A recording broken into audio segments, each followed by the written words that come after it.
Hello and welcome to the Cultum Vita channel. I'm Carlos, your host, and here with me is Matt, my good friend.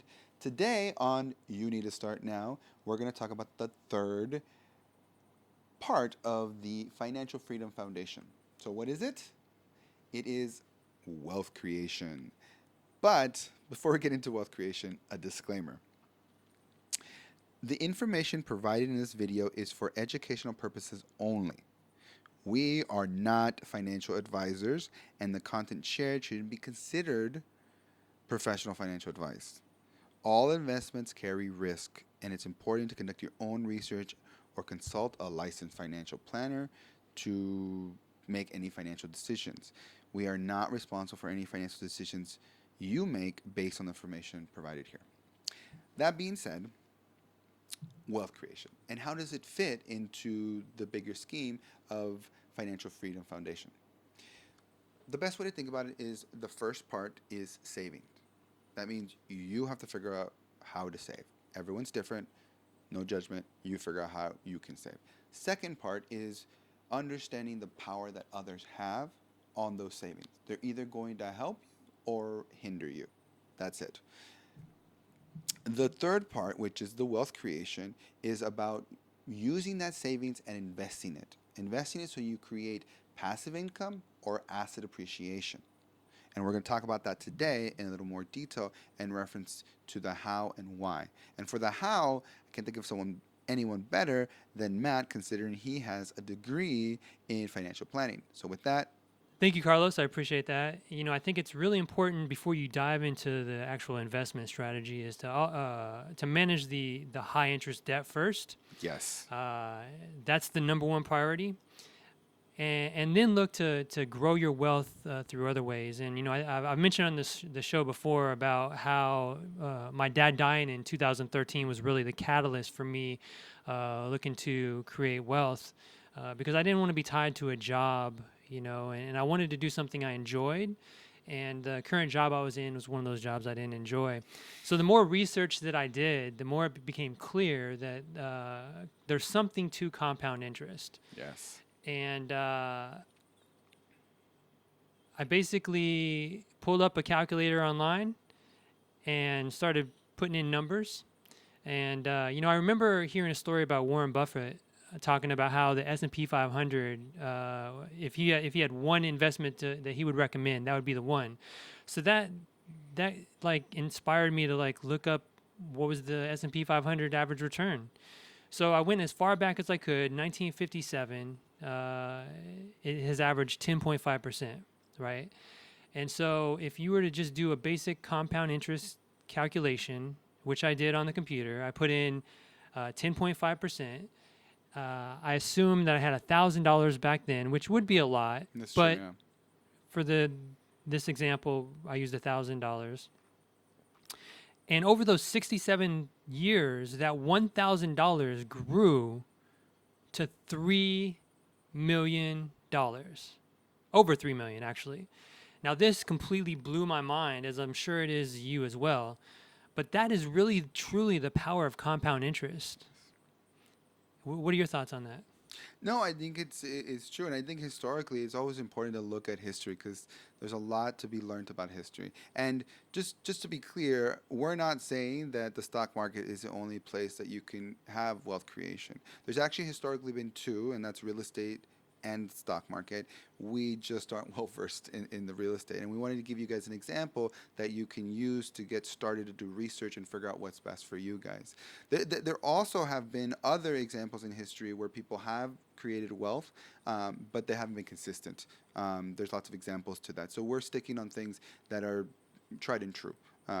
But for me, I think that the how is extremely important, understanding it, and you got to believe. And I think that's what you did with that. And I did something similar. I sat down with a piece of paper and I just did it all on paper because I didn't believe that the computer did it right, or the calculator at the time. And I did it twice, right? And then you're just like, okay, I'm a math guy. I can't, deny that. And we all have to figure out what that is because that's going to motivate you to start, to do all the process, to open up the Roth account, to, make an investment Roth account if you're from the U.S. But that's going to get you, how the how is going to get you there in the end to make that slam dunk. But I believe that the why is actually in many ways more important. And I wanted to talk about the why. And the why is discussed in the Selfish Guide in the third part in reference to the why and how being very important to our systems that we create. And I think in this system, it is also very important because what I've seen with friends, especially for me, you know, I look at this channel as a perfect example. I started this channel with the idea that I wanted to be able to do this as a source of income. But when I sat down and I realized that, I have financial freedom, why do I want the income? Why do I need it? And it was just a social thing. It's like the world says you need income, you need a job, and I was okay with thinking outside the box. I didn't want to be in a cubicle. But why did I need to make a certain amount of money from this? I don't. Because ultimately, with financial freedom, all I care about is helping one person. That's it. If one person says, that was useful, boom, I feel great. Job well done. I mean, I also focus on doing this in the moment, so I feel great about it. But those two together give me that sense of purpose, and that's what we want for you guys. We want you guys to understand why you're getting financial freedom, because ultimately, financial freedom is going to get you time. But if you don't know why, like most people, you're going to be sitting there and be like, "Well, something's still missing. What is it?" And unfortunately, most of us, we just say, "I guess I need more money." Right? That must be the missing part. Yeah. Right? And I don't know if that's just American, but more, right? It's just more is better. And we just end up chasing our tails because we never get there. And so figuring out your why is extremely important. Figure out why you want that time back, and then be courageous and quit your job. Change the way you're doing things because that's the luxury of financial freedom, and that's the whole point.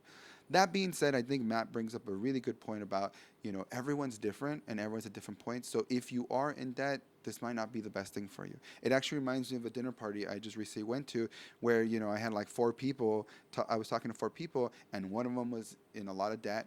Another one, was saving all their money. And another one was, putting all their savings into CDs and bonds and all this stuff. And then the fourth one had an advisor, had a lot of money invested. She was saving like 30%. And I was like, oh, that's great.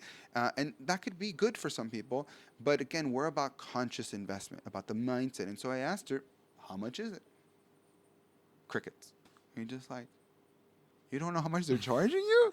I mean, Most people don't, though, Carlos. it's just mind blowing because just like Matt said, compound interest is amazing. It's so powerful, but it can work the opposite. It could literally be hindering, dragging you. It's like dragging a ball and chain around with you. You're not going to be able to run very fast, and that's what you want. You want to gain that momentum, and so each of those people in that dinner party, their first step was different. They all could start on this journey to financial freedom, but it's going to look different for different people.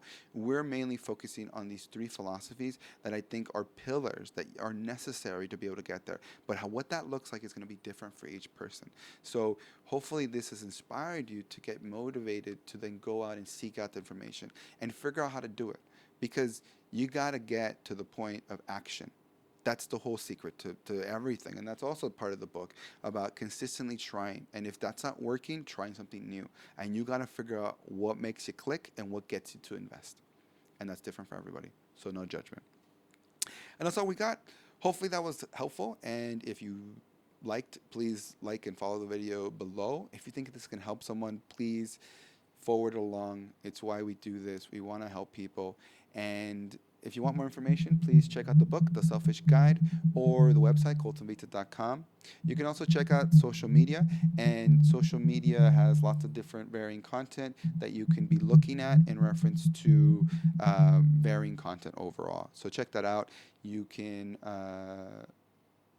pretty much look at everything. We're pretty much everywhere, but it does vary. All right, well, that's all we got. Until next time, stay curious, stay open, and stay true to you. Thanks for watching.